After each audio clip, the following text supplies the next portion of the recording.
ఉన్నత శిఖరముపై ఆసీనుడై ఉన్న వ్యక్తిని దైవదూతల బృందము ఆరాధించుటను నేను గాంచితిని.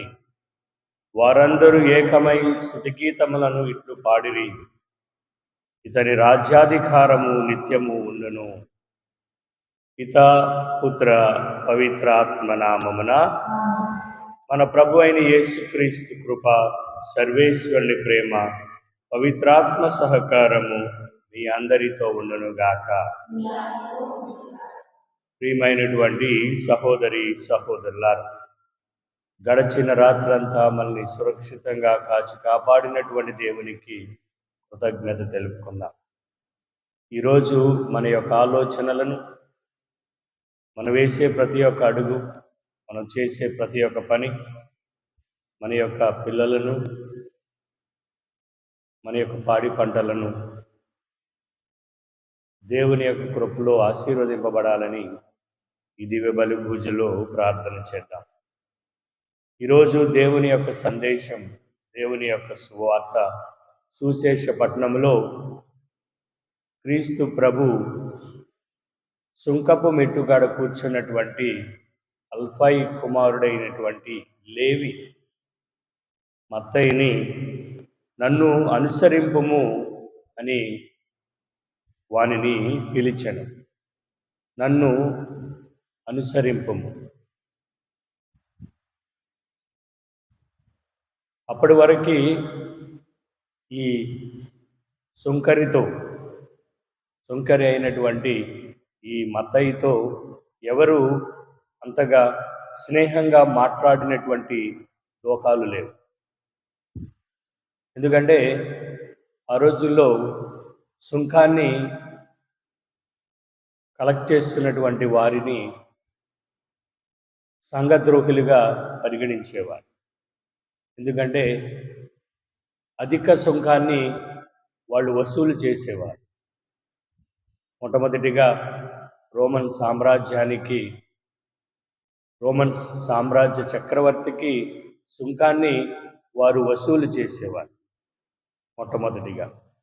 రెండవది, అధిక భారమైనటువంటి సుంకాన్ని వారి యొక్క స్వలాభాల కోసం, సుంకర్ల కోసం ఎక్కువగా ప్రజల నుండి ఈ యొక్క భారాన్ని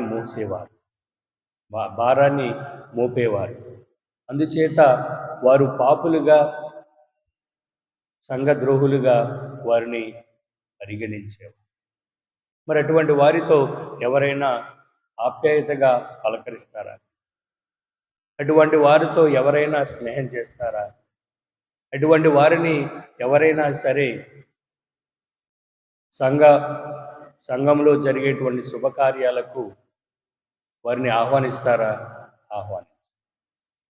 మరి అటువంటి పరిస్థితిలో ఉన్నటువంటి ఈ సుంకరిని ఈరోజు క్రీస్తు ప్రభు యేసయ్య నన్ను అనుసరింపుము, నాతో స్నేహం చేయి, నాతో మాట్లాడు, నన్ను వెంబడించు, నాతో కొంచెం సమయం గడుపు అని ఆప్యాయతగా ఆ ప్రభువు ఆహ్వానించాడు. అందుకని ఈరోజు మొదటి పట్టణంలో హెబ్రీలకు రాసిన లేఖలో 4వ అధ్యాయము 12వ వచనంలో దేవుని యొక్క వాక్యం చెప్తూ ఉంది.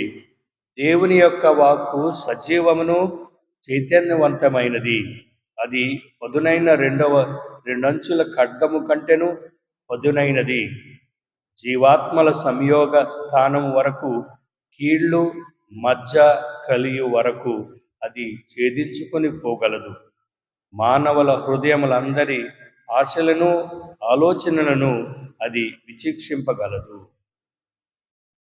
సుంకపు మెట్టుగాడ కూర్చున్నటువంటి లేవి యొక్క ఆలోచనను, భయాందోళనను, తనపై అప్రమత్తమైనటువంటి, తనపై అసహించుకునేటువంటి ఆలోచనను దేవుని యొక్క వాక్యము ఆయన యొక్క ఆలోచనను విక్షిన్నము కాస్తుంది.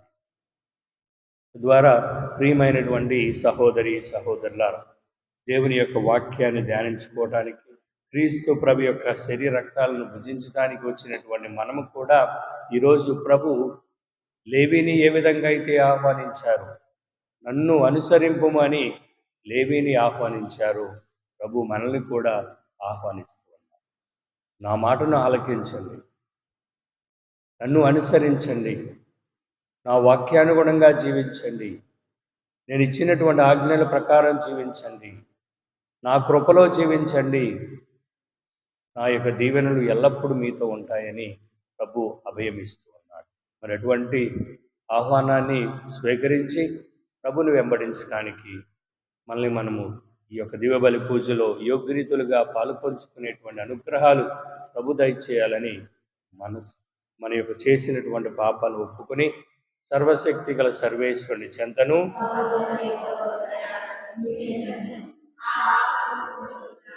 కేలైన తలపు చేతను, వాక్కు చేతను, క్రియల చేతను, అశ్రద్ధ చేతను బహుపాపములు చేసిందని నా గొప్ప తప్పు.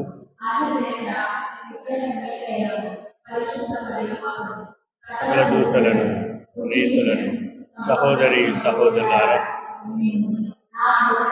మన ప్రభు అయిన సర్వేశ్వరుడు సర్వశక్తి గల సర్వేశ్వరుడు మనకు దయచూపి మన పాపములను మన్నించి మనలను నిత్య జీవమునకు చేర్చుదురుగాక.